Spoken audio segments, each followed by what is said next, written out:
¿Puedes imaginar el sonido del silencio en un lugar diseñado para el estruendo?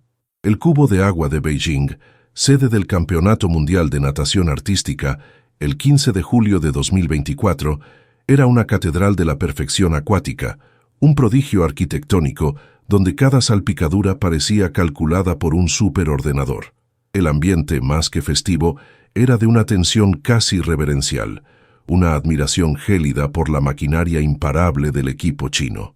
Sus atletas, esculpidas por un sistema estatal implacable que no concibe el error, se movían con una sincronización que desafiaba la biología humana. Eran un enjambre perfecto, sus movimientos tan complejos y precisos que parecían generados por inteligencia artificial. La multitud local, disciplinada y orgullosa, aplaudía con una contundencia rítmica, celebrando no solo a sus atletas, sino la supremacía de su método. En medio de esta exhibición de poderío técnico, casi militar, la presencia de la delegación mexicana era una anomalía, una pincelada de tierra y selva en un lienzo de acero y neón. Itzel y Xochitl, gemelas idénticas de 20 años, no representaban un sistema, sino un cosmos. Su energía no era producto de la repetición infinita, sino de una herencia milenaria que fluía en su sangre y en cada gota de agua que desplazaban. La diferencia era palpable hasta en el aire que las rodeaba.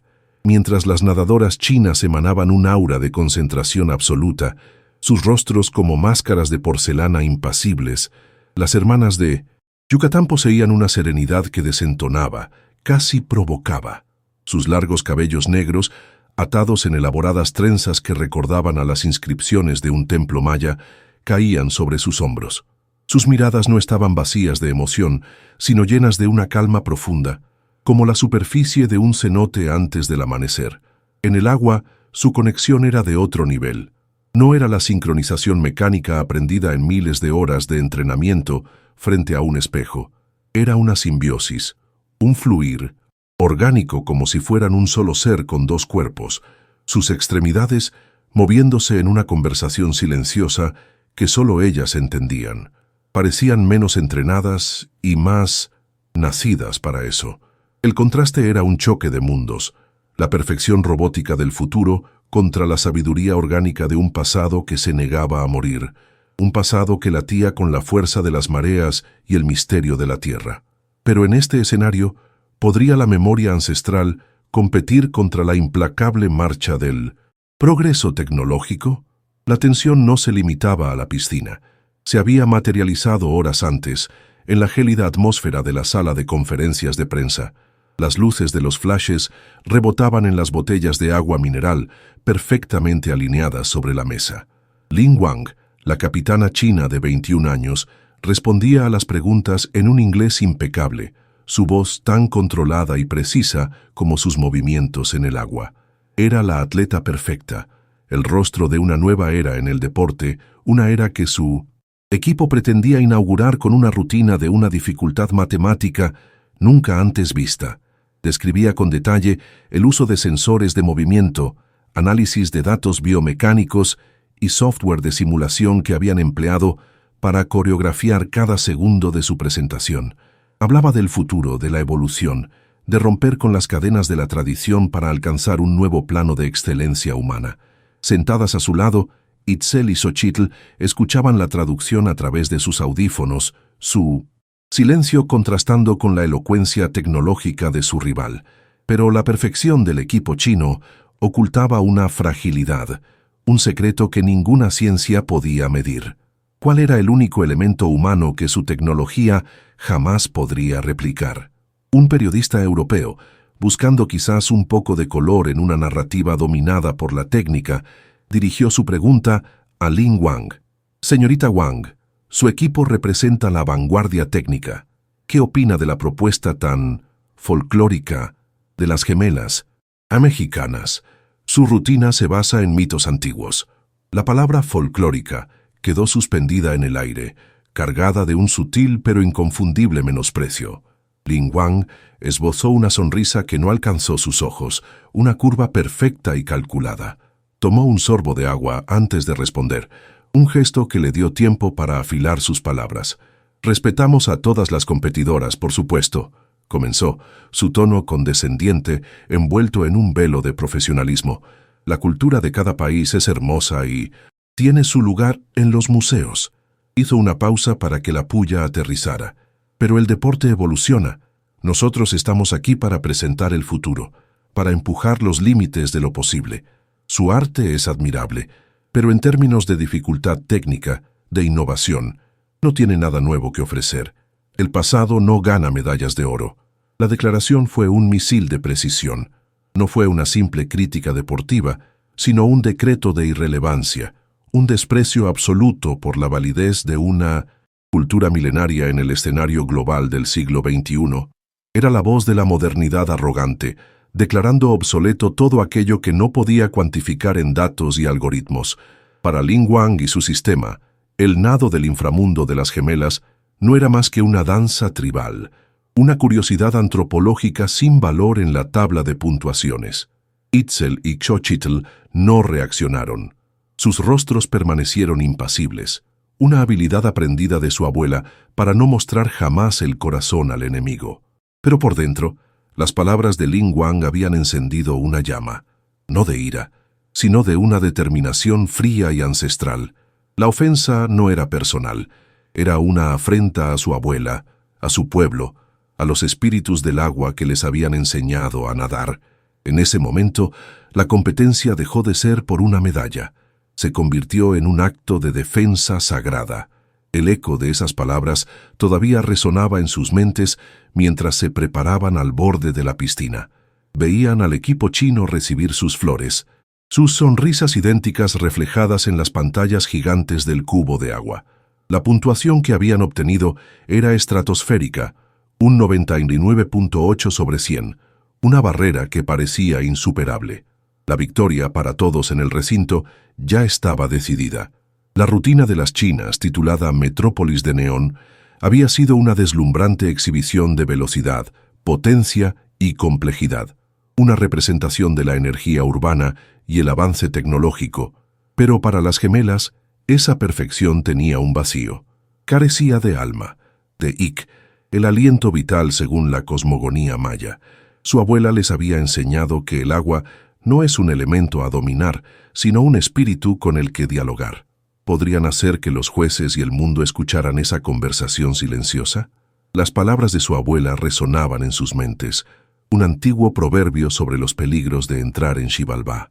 ¿Era su rutina un simple homenaje o una peligrosa invocación de fuerzas que quizás no podrían controlar? Mientras el murmullo de la multitud se calmaba, esperando la última rutina de la noche, las gemelas iniciaron su propio ritual. No se trataba de estiramientos o de visualizaciones técnicas. Se volvieron la una hacia la otra, y en lugar de mirarse a los ojos, los cerraron. Extendieron sus manos hasta que las yemas de sus dedos se tocaron ligeramente. No había presión, solo un contacto sutil, un puente para que su energía fluyera y se unificara. Tomaron una sola inhalación, profunda y perfectamente sincronizada. Un aliento que parecía venir desde las raíces mismas de la tierra. Era un gesto íntimo y poderoso, una forma de invocar el espíritu del cenote sagrado que llevaban en su memoria celular, de traer un pedazo de su hogar en Yucatán al corazón estéril y clorado de Beijing.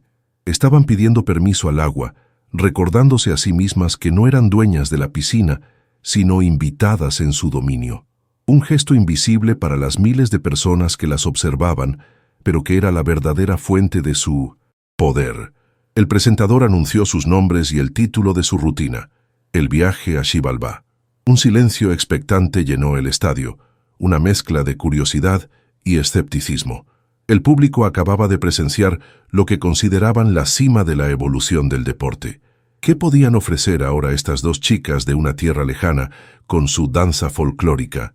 No sabían que no iban a presenciar una coreografía, sino un rito de paso, la representación de uno de los mitos más profundos de la civilización, maya, el descenso de los héroes gemelos, Hunahpu e Ixbalanque, al inframundo acuático para desafiar a los señores de la muerte. Su nado no era sobre puntos y medallas, era sobre el ciclo de la muerte y el renacimiento, sobre la luz que nace de la más profunda oscuridad Y ellas, Itzel y Xochitl, no eran solo atletas. En ese momento eran las encarnaciones de esos héroes ancestrales listas para sumergirse en las aguas primordiales. La música comenzó. No eran los ritmos electrónicos y trepidantes de las rutinas anteriores. Era un sonido orgánico, profundo, el suave murmullo de agua corriendo, acompañado por el sonido gutural de un caracol y flautas de barro. Era una atmósfera, no una banda sonora. Las gemelas se deslizaron en el agua sin salpicar, como si el agua misma las estuviera acogiendo. Se colocaron en el centro de la piscina, espalda con espalda, y por un momento se quedaron inmóviles, flotando en la superficie. El tiempo pareció detenerse. La tensión en el cubo de agua era de 1900. Una naturaleza diferente ahora. No era la expectación por la dificultad técnica, sino una sensación de misterio, como si estuvieran al borde de presenciar algo sagrado y prohibido. La arrogancia de Ling Wang se había basado en una premisa, que el pasado era simple y predecible. Estaba a punto de descubrir cuán equivocada estaba. Su rutina comenzó con movimientos lentos, fluidos, que imitaban el fluir del agua subterránea a través de las cuevas. No había giros rápidos ni levantamientos explosivos. Cada gesto estaba cargado de un simbolismo que escapaba a la mayoría, pero cuya belleza era innegable. Representaban la creación del mundo, el nacimiento de la vida desde el agua primigenia. Sus cuerpos se entrelazaban y se separaban, creando formas que evocaban serpientes y jaguares, figuras sagradas del panteón maya. Al principio, como se esperaba, el público y los jueces parecieron confundidos. Sus ojos, acostumbrados a la velocidad y la complejidad matemática, interpretaban la lentitud como una falta de dificultad. ¿Era esta la rutina que pretendía desafiar a la maquinaria china? No podían ver que la verdadera dificultad no estaba en la velocidad de los movimientos, sino en la increíble fuerza y control que se necesitaban para ejecutarlos con esa gracia hipnótica, y sobre todo, en la capacidad pulmonar que estaban a punto de presenciar. El conflicto externo era evidente en los rostros perplejos de los jueces, quienes tomaban notas con el ceño fruncido. La rutina de las mexicanas no encajaba en las casillas preestablecidas de su sistema de puntuación. ¿Cómo se califica un ritual? ¿Cómo se mide el alma? Pero el conflicto más profundo era interno. Itzel y Xochitl debían ahogar las voces de la duda, la voz internalizada de Ling Wang que les susurraba que su cultura era obsoleta. Tenían que confiar ciegamente en las enseñanzas de su abuela, en una sabiduría transmitida oralmente a través de generaciones. Debían creer que la fuerza extraída de los cenotes era superior a la fuerza construida en un gimnasio de alto rendimiento. Su fe estaba a punto de ser puesta a prueba en la fase más peligrosa y espectacular de su rutina, la inmersión en Xibalbá, un viaje al abismo del que no sabían si saldrían victoriosas. La música cambió sutilmente. Los sonidos de flauta se desvanecieron, dejando solo un latido profundo y rítmico, como el corazón de la tierra. Era la señal. Había llegado el momento de descender al inframundo. Se miraron por primera y única vez durante la rutina. Pendus. Esa mirada compartieron todo el miedo, toda la determinación y todo el amor por su tierra amenazada. No era solo una parte de la coreografía, era una promesa de que no saldrían a la superficie hasta que hubieran honrado a sus ancestros y mostrado al mundo el poder que reside en las profundidades, el destino de su comunidad, el futuro de sus aguas sagradas. Todo dependía de los segundos que estaban por venir, segundos que pasarían en un mundo sin aire y sin luz. Desde el lugar del mundo donde nos estás viendo, seguramente has sentido alguna vez esa conexión profunda con tus raíces, esa fuerza que viene de la historia. Me conmovería mucho saber desde qué ciudad o país sientes esta historia. Compártelo en los comentarios. Para comprender la naturaleza de esa promesa silenciosa, es necesario viajar lejos del neón de Beijing, a un pequeño pueblo sin nombre en el corazón de la península de Yucatán, donde el tiempo no se mide en horas, sino en el movimiento del sol y el ciclo de las lluvias. Allí, la vida de Itzel y Xochitl no transcurría alrededor de una piscina olímpica, sino en torno a la boca de un cenote, un pozo de agua dulce considerado por su gente como un portal al mundo de los espíritus. No aprendieron a nadar con un instructor que gritaba desde el borde de la alberca. Su maestra fue su abuela, Ixchel, una Jimen, una mujer sabia de la comunidad, cuyos ojos contenían la profundidad de la noche estrellada y cuyas manos conocían los secretos de cada planta. De la selva, ella no les enseñó el estilo crawl o la mariposa. Les enseñó a escuchar el agua, a sentir su pulso, a moverse dentro de ella no como invasoras, sino como parte de su ser. Les enseñó que cada cenote tiene su propio espíritu, su propio ik, y que para nadar en sus profundidades, primero debían pedir permiso y mostrar respeto. Su infancia no fue de juegos en la calle, sino de exploraciones en ese laberinto acuático subterráneo que conectaba su pueblo con las entrañas de la tierra. Mientras otros niños aprendían a andar en bicicleta, ellas aprendían a navegar por túneles subacuáticos, siguiendo a su abuela con una confianza ciega. Fue en esas expediciones, en la penumbra de las cuevas inundadas, donde desarrollaron su asombrosa capacidad pulmonar. No fue a través de entrenamientos de hipoxia con aparatos modernos, sino a través de un juego ancestral que su abuela llamaba el abrazo del agua. Les enseñó a controlar su respiración, a relajar el cuerpo hasta un estado meditativo, a consumir el mínimo de oxígeno posible, permitiéndoles permanecer bajo el agua por periodos que parecían desafiar los límites de la fisiología humana. Era una habilidad nacida de la necesidad y perfeccionada por la tradición, un secreto guardado en el corazón acuático de la selva maya. Pero ese paraíso estaba amenazado. La sombra del llamado progreso se cernía sobre su comunidad. Un conglomerado hotelero internacional, Elysian Golf and Spa Resorts, había comprado vastas extensiones de tierra con la complicidad de funcionarios locales corrompidos por sobornos que ascendían, según los rumores, a más de 20.000 MXN. Su plan era construir un lujoso campo de golf, un oasis artificial de un verde obsceno en medio de la selva seca. Para mantener ese césped impecable bajo el sol abrasador de Yucatán, necesitaban una cantidad ingente de agua, y la tomaron de la única fuente disponible, el acuífero subterráneo que alimentaba los cenotes. Comenzaron a perforar pozos profundos, desviando el flujo del agua sagrada y, peor aún, contaminándola con los fertilizantes y pesticidas necesarios para su proyecto. La amenaza no era abstracta, era visible. El agua cristalina de su cenote sagrado, el cenote de la vida, comenzó a enturbiarse. Los peces nativos empezaron a morir. El corazón de su pueblo estaba siendo envenenado lentamente. Historias como esta nos recuerdan que hay batallas que se luchan lejos de los reflectores, batallas por el alma de la tierra. Si tú también crees que estas luchas merecen ser contadas y que la herencia cultural es un tesoro que debemos proteger, te invito a suscribirte a nuestro canal para que ninguna de estas narrativas se pierda en el olvido. La lucha de la comunidad fue desigual y frustrante. Presentaron quejas formales, organizaron protestas pacíficas, pero sus voces fueron ignoradas por las autoridades. El poder económico del conglomerado era inmenso, sus tentáculos legales y políticos demasiado largos. Fue entonces cuando la abuela Ixchel, viendo la desesperación en los ojos de su gente, tomó una decisión radical. Llamó a sus nietas, que ya destacaban en competencias nacionales de natación artística con su estilo único, y les reveló su plan.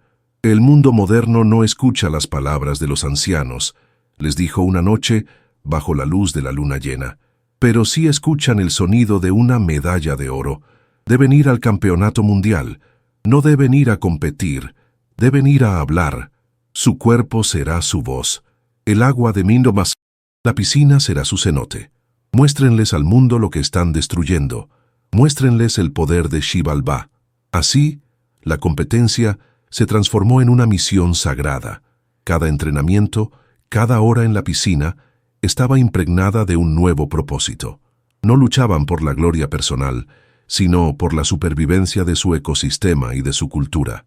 La rutina del viaje a Xibalbá no fue diseñada por un coreógrafo famoso, fue creada por ellas y su abuela, basándose en los glifos de templos antiguos y en las historias que Ixchel les contaba desde niñas. Cada movimiento tenía un significado: la formación de la ceiba sagrada, el árbol que conecta los 3 niveles del cosmos maya, la lucha contra los murciélagos de la muerte, el renacimiento como el sol y la luna. Era una pieza de una profundidad simbólica que ningún juez deportivo estaba preparado para entender completamente, pero cuya fuerza emocional esperaban que fuera universal. El conflicto interno para las gemelas era inmenso. Aunque confiaban en la sabiduría de su abuela, el mundo del deporte de élite era seductor y estaba lleno de dogmas.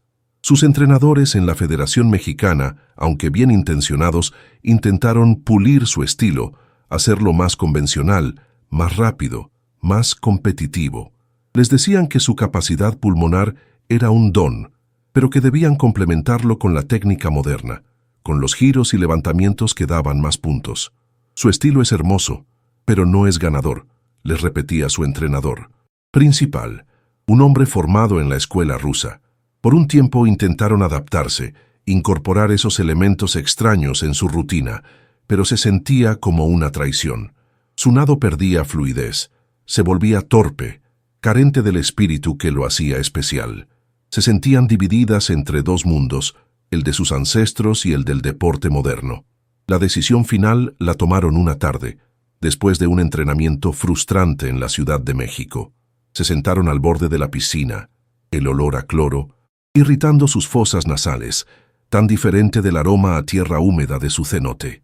Xochitl se volvió hacia Itzel y le dijo en su lengua materna: «No podemos servir a 2 dioses. O nadamos como ellos quieren, o nadamos como la abuela nos enseñó». Itzel, la más serena de las 2, simplemente respondió: «¿Qué Dios crees que puede salvar nuestro hogar?». La respuesta era obvia. A partir de ese día, se aislaron de las influencias externas. Se enfocaron exclusivamente en perfeccionar su rutina ancestral, en fortalecer su conexión espiritual, en hacer de sus cuerpos un canal puro para la historia que debían contar. Fue un acto de fe radical, una apuesta total por su herencia en un mundo que la consideraba una reliquia. La burocracia y la falta de recursos fueron otro obstáculo. La Federación Mexicana, con un presupuesto limitado, apenas podía cubrir sus gastos de viaje. Tuvieron que organizar eventos en su pueblo, vender comida y artesanías para recaudar los 450,000 MXN necesarios para poder llevar a su abuela con ellas a Beijing como su entrenadora espiritual. La comunidad entera se volcó en ayudarlas. Cada peso que recaudaron estaba impregnado de la esperanza de sus vecinos. Llevaban sobre sus hombros no solo el peso de una medalla, sino el de la fe de todo un pueblo. Esta presión, en lugar de aplastarlas, las fortaleció. Les recordaba constantemente que su lucha era colectiva, que sus cuerpos en el agua eran la punta de lanza de una resistencia mucho mayor. La llegada a Beijing fue un choque cultural brutal. Pasaron de la calma de la selva al ritmo frenético de una de las ciudades más grandes del mundo. El cubo de agua, con su tecnología y su escala monumental, era la antítesis de su cenote íntimo y sagrado. Vieron a los otros equipos con sus séquitos de entrenadores, fisioterapeutas, psicólogos y analistas de datos, y se sintieron increíblemente solas. Su equipo consistía en ellas 2 y su abuela, una anciana maya que observaba todo con una calma desconcertante, como si pudiera ver más allá de la superficie de las cosas. Mientras los otros atletas analizaban videos de sus rivales, la abuela Ixchel las llevaba a un parque a meditar, a sentir el flujo del ki en el aire, encontrando un punto de conexión entre su propia cosmogonía y la filosofía oriental. Su estilo de vida también contrastaba. Mientras otras nadadoras seguían dietas científicamente diseñadas, ellas comían lo que su abuela les preparaba: chía, maíz, frijoles y hierbas que había logrado traer de México. Era una dieta ancestral, diseñada no para la explosividad muscular, sino para la resistencia y la claridad mental. En un mundo de bebidas energéticas y suplementos proteicos, su enfoque parecía arcaico, casi una locura, pero ellas sentían cómo esos alimentos las conectaban con su tierra, cómo nutrían no solo su cuerpo, sino también su espíritu. Eran un ecosistema en sí mismas, una pequeña embajada de un mundo que se negaba a ser borrado del mapa. Pero ¿podría esa fuerza sutil y orgánica resistir el asalto frontal de la ciencia y la potencia del equipo chino? El desprecio de Lin Wang en la conferencia de prensa fue, paradójicamente, un regalo. Solidificó su resolución. Cualquier duda que pudieran haber albergado sobre su camino se disipó. Entendieron que su misión no era solo salvar su hogar, sino también defender la idea de que hay diferentes formas de conocimiento, diferentes tipos de poder. La técnica que Lin Wang tanto defendía era una, pero la sabiduría ancestral que ellas portaban era otra, más antigua y quizás más profunda. La batalla en la piscina no sería solo entre dos equipos, sino entre dos visiones del mundo. Una que mira siempre hacia adelante, buscando romper y reemplazar, y otra que mira hacia atrás para encontrar la fuerza para avanzar. Antes de la final, su abuela no les dio instrucciones técnicas. No les habló de la sincronización ni de la altura de sus piernas. Las tomó de las manos, miró sus rostros y les dijo una sola frase en maya yucateco: Puxi Ical Ilka Ax, que se traduce aproximadamente como corazón de la selva. Era un recordatorio de quiénes eran y de dónde venían. Les estaba pidiendo que no nadaran con sus músculos, sino con el corazón colectivo de la selva, con la fuerza de la ceiba y la paciencia de la piedra. Su nado debía ser una oración, una ofrenda. Con esa bendición se sintieron listas, no para ganar, sino para cumplir con su deber, para darle voz al agua silenciosa que clamaba por su vida a miles de kilómetros de distancia. El momento había llegado. La rutina china, metrópolis de neón, había dejado una estela de perfección casi insultante. Los jueces habían recompensado su audacia técnica con una puntuación que parecía sellar el destino del oro. El 99.8 colgaba en el marcador electrónico como un epitafio para las aspiraciones de cualquier otro equipo. Las cámaras se deleitaban en los rostros sonrientes y confiados del equipo local. La victoria era una formalidad. Cuando Itzel y Xochitl se deslizaron en el agua, el ambiente en el cubo de agua era de una cortesía condescendiente, la clase de silencio que se le concede al acto de apertura antes del evento principal. Nadie esperaba un desafío. Esperaban una exhibición cultural, un interludio folclórico antes de la coronación.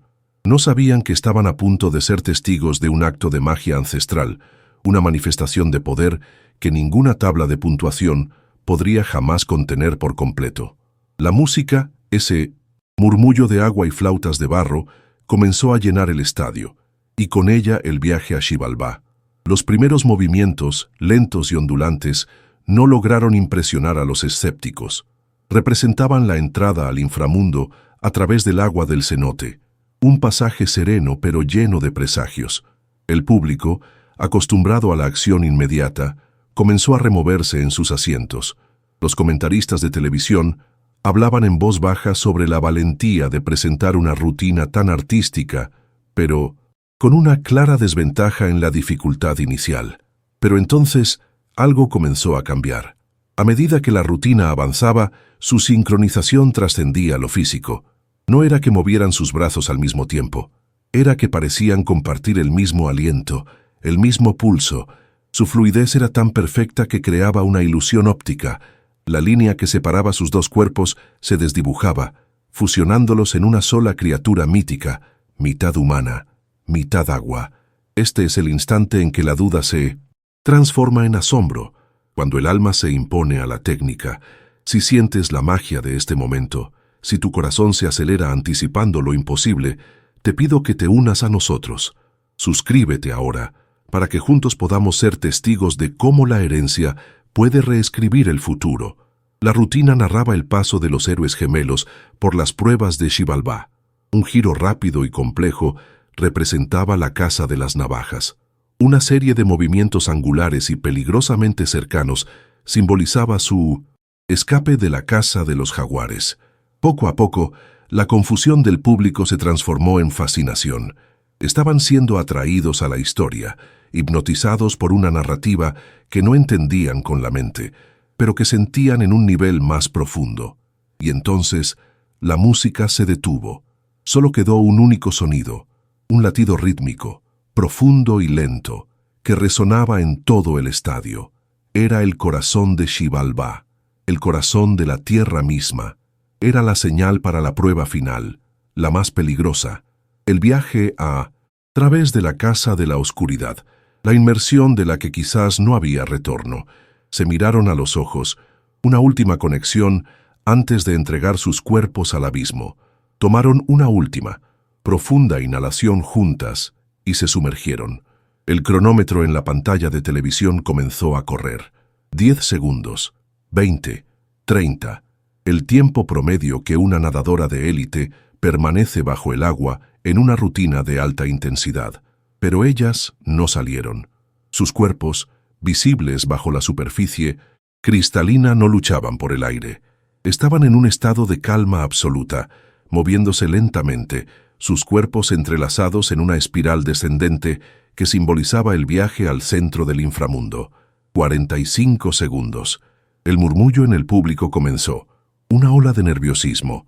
Los entrenadores de otros equipos miraban sus propios cronómetros, sus rostros una mezcla de incredulidad y preocupación. 1 minuto. El estándar olímpico para una inmersión estática es de alrededor de 1 minuto y 15 segundos. Ellas no estaban estáticas, se estaban moviendo, consumiendo un oxígeno precioso. 1 minuto y 20 segundos. El silencio en el cubo de agua ahora era total, denso, cargado de una tensión insoportable. Los socorristas al borde de la piscina se pusieron de pie, sus músculos tensos, listos para saltar. La gente ya no pensaba en la competencia, pensaban que algo había salido terriblemente mal. ¿Se habían desmayado? ¿Habían calculado mal su capacidad? La cámara enfocó el rostro de la abuela Ixchel. Era la única persona en todo el estadio que permanecía completamente serena, sus ojos cerrados, sus labios moviéndose en una oración silenciosa. 1 minuto y 30 segundos, una eternidad. El tiempo mismo parecía haberse detenido, atrapado en la profundidad de esa piscina. Lin Wang y su equipo, que habían estado sonriendo, ahora miraban la piscina con el ceño fruncido, su confianza técnica sacudida por algo que no podían comprender ni medir. Su ciencia no tenía explicación para lo que estaban presenciando. Justo cuando la ansiedad colectiva alcanzó su punto de ruptura, cuando un oficial estaba a punto de dar la señal de alarma, emergieron. Pero su aparición no fue una bocanada desesperada de aire. Fue un acto de una belleza y un poder sobrecogedores. Brotaron del agua en el centro exacto de la piscina, en un solo movimiento fluido y silencioso, espalda con espalda. Sus brazos se elevaron hacia el cielo, sus cuerpos formando una perfecta flor de loto, una imagen que representaba el renacimiento, la victoria sobre la oscuridad. Pero para su cultura significaba algo más. Era la ascensión de los héroes gemelos, convertidos en el sol y la luna. Habían completado el viaje, habían vencido a la muerte. Permanecieron en esa posición por 5 segundos, sus pechos subiendo y bajando en una respiración tranquila y controlada, como si acabaran de terminar un paseo por el parque. La hazaña fisiológica era tan monumental que desafiaba toda lógica deportiva. El secreto del cenote, su aliento sagrado, acababa de ser revelado al mundo. La rutina concluyó con un último movimiento suave, sus manos tocándose sobre la superficie del agua, creando una onda que se expandió hasta los bordes de la piscina. No hubo una pose final explosiva, ni una sonrisa ensayada para los jueces. Solo una profunda sensación de paz, de misión cumplida. Por un segundo, el público quedó paralizado, procesando lo que acababan de ver. No había sido una rutina deportiva. Había sido una experiencia espiritual, un poema escrito en el agua. Y entonces el hechizo se rompió. El cubo de agua estalló en una ovación atronadora, un rugido que venía de las entrañas. No era el aplauso disciplinado que le habían dado al equipo chino. Era una liberación emocional, un reconocimiento visceral de que habían presenciado algo único, algo que trascendía las medallas y las puntuaciones. La gente aplaudía no solo la habilidad, sino la belleza, el misterio y el coraje puro. Las gemelas se abrazaron en el agua, sus lágrimas mezclándose con el cloro de la piscina. No eran lágrimas de alegría por una posible victoria, sino de alivio. Habían logrado dar voz a su pueblo. Habían honrado a su abuela y al espíritu del agua. El resto ya no importaba. Salieron de la piscina y se arrodillaron ante su abuela, quien les tocó la frente en un gesto de bendición, y entonces todas las miradas se volvieron hacia el marcador. La tensión regresó, pero esta vez era diferente. Ya no se trataba de si podían ganar, sino de si el sistema sería capaz de reconocer la grandeza que acababa de presenciar. La puntuación apareció, número por número, en un silencio sepulcral. En dificultad técnica, como era de esperar, su puntuación fue ligeramente inferior a la de China, un 9.7. La sonrisa comenzó a regresar al rostro de Lin Wang, pero luego llegaron las otras dos categorías. Ejecución, 10, un 10 perfecto. La multitud ahogó un grito, y finalmente la categoría que decidiría todo, impresión, artística. El número tardó un segundo en aparecer, un segundo que duró una vida, y entonces se materializó, 10. Otro 10 perfecto, una rareza casi mítica en un campeonato mundial, un unicornio en el mundo de la natación artística. La suma total apareció en la pantalla, 99.9. Habían ganado, por una décima, por el grosor de una hoja de papel. El alma había vencido a la máquina. El estallido de júbilo fue ensordecedor. Las gemelas cayeron de rodillas, abrazándose y llorando abiertamente.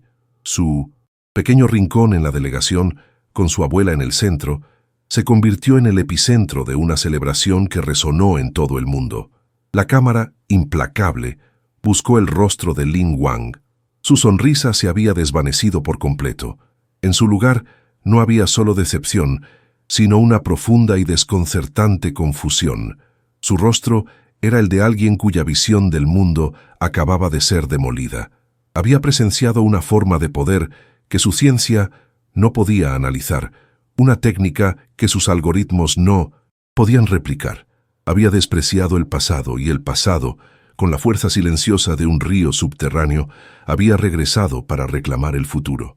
La victoria de Itzel y Xochitl fue mucho más que un resultado deportivo. Fue una onda de choque que sacudió los cimientos de la natación artística y resonó mucho más allá. En la entrevista obligatoria junto a la piscina, con las medallas de oro brillando sobre sus pechos, un periodista les preguntó el secreto de su increíble capacidad pulmonar. Itzel, con una calma que contrastaba con la euforia del momento, tomó el micrófono. «No hay secreto», dijo en un español claro y pausado, mientras un traductor transmitía sus palabras al mundo. «Hay memoria, la memoria del agua. Aprendimos a nadar en los cenotes sagrados de Yucatán, que son la única fuente de agua para nuestro pueblo. Este nado, este oro, es una plegaria por ellos, porque hoy están siendo envenenados por la construcción de un campo de golf». En menos de 30 segundos, transformó su triunfo personal en una plataforma global, su podio en una tribuna de denuncia. La historia de la victoria de Xibalbá dejó de ser una anécdota deportiva para convertirse en una sensación viral, un poderoso símbolo de la lucha de los pueblos indígenas contra la destrucción ambiental. La repercusión fue inmediata y abrumadora. Medios de comunicación de todo el mundo, desde The New York Times hasta The Guardian, recogieron la historia. Ya no hablaban solo de la puntuación, sino del trasfondo, la lucha de una comunidad por su agua sagrada, la presión internacional sobre el gobierno mexicano y sobre el conglomerado Elysian Golf and Spa Resorts creció exponencialmente. Activistas ambientales, organizaciones de derechos indígenas y celebridades se sumaron a la causa. Se lanzó una campaña en línea con el hashtag #Salven los cenotes, que reunió millones de firmas en cuestión de días. El conglomerado, que hasta entonces había operado con impunidad, se encontró en medio de una pesadilla de relaciones públicas. Sus acciones cayeron y sus socios comenzaron a distanciarse. El poder de dos nadadoras había resultado ser más fuerte que el de millones de dólares en sobornos y abogados. El punto de inflexión llegó 3 meses después, el 28 de octubre de 2024. La UNESCO, en una sesión de emergencia impulsada por la presión diplomática y la campaña mediática, tomó una decisión histórica. Declaró la red de cenotes y cuevas subterráneas de esa región específica de la península de 1900, Yucatán, como patrimonio de la humanidad, citando su valor cultural y biológico único y la necesidad urgente de su protección. Esta declaración obligó al gobierno mexicano a actuar. El proyecto del campo de golf fue cancelado de forma inmediata y permanente, y se iniciaron investigaciones sobre los funcionarios corruptos que lo habían permitido.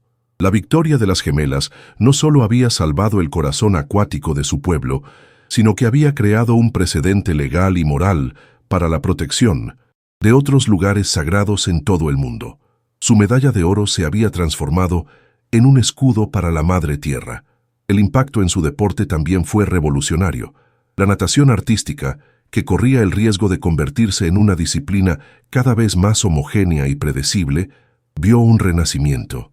Equipos de todo el mundo, inspirados por el éxito de las mexicanas, comenzaron a mirar hacia adentro, a explorar sus propias tradiciones culturales, sus danzas folclóricas, sus mitos y leyendas. El equipo de Nueva Zelanda comenzó a desarrollar una rutina basada en el haka maorí. El equipo de Egipto exploró los movimientos rituales del antiguo libro de los muertos. Las gemelas habían abierto una puerta, demostrando que la autenticidad y la profundidad cultural podían ser una ventaja competitiva, no un obstáculo. Habían recordado al mundo que el arte en el deporte no reside solo en la perfección técnica, sino en la capacidad de contar una historia, de transmitir una emoción, de conectar con algo más grande que la competencia misma. Lejos de dejarse seducir por la fama y los patrocinios, Itzel y Xochitl utilizaron su nueva plataforma para seguir luchando por su causa. Crearon la Fundación ICCAAX, Aliento de la Selva, una organización dedicada a la protección de los sistemas de agua dulce en comunidades indígenas de toda América Latina. Rechazaron ofertas millonarias de marcas de bebidas deportivas y en su lugar se asociaron con empresas de tecnología de purificación de agua y organizaciones sin fines de lucro. Viajaron por el mundo no como atletas, sino como embajadoras de su pueblo, dando conferencias en universidades y foros internacionales, siempre con su abuela a su lado, recordando a las audiencias que la sabiduría ancestral no es una reliquia del pasado, sino una brújula esencial para navegar los desafíos del futuro. Su victoria les dio una voz, y ellas decidieron usar esa voz para hablar en nombre de quienes no podían ser escuchados. 2 años después, la escena no podría ser más diferente del brillo artificial del cubo de agua. Estamos en el cenote de la vida, en Yucatán. La luz del sol se filtra a través de una abertura en el techo de la cueva, creando un haz de luz celestial que ilumina el agua increíblemente cristalina. El agua, ahora limpia y pura, vuelve a ser el santuario que siempre fue. Itzel y Xochitl no llevan los trajes de baño de competencia, sino simples ropas de algodón. Flotan de espaldas en el agua, sus largos cabellos extendidos como abanicos oscuros sobre la superficie. No están solas. A su alrededor, un grupo de niñas de su pueblo, de entre 6 y 10 años, ríen y chapotean. Son la primera generación que crecerá sabiendo que su hogar está a salvo. Las gemelas no les están enseñando técnica de natación artística. Les están enseñando lo que su abuela les enseñó a ellas. Les enseñan a flotar en silencio y escuchar el latido del cenote.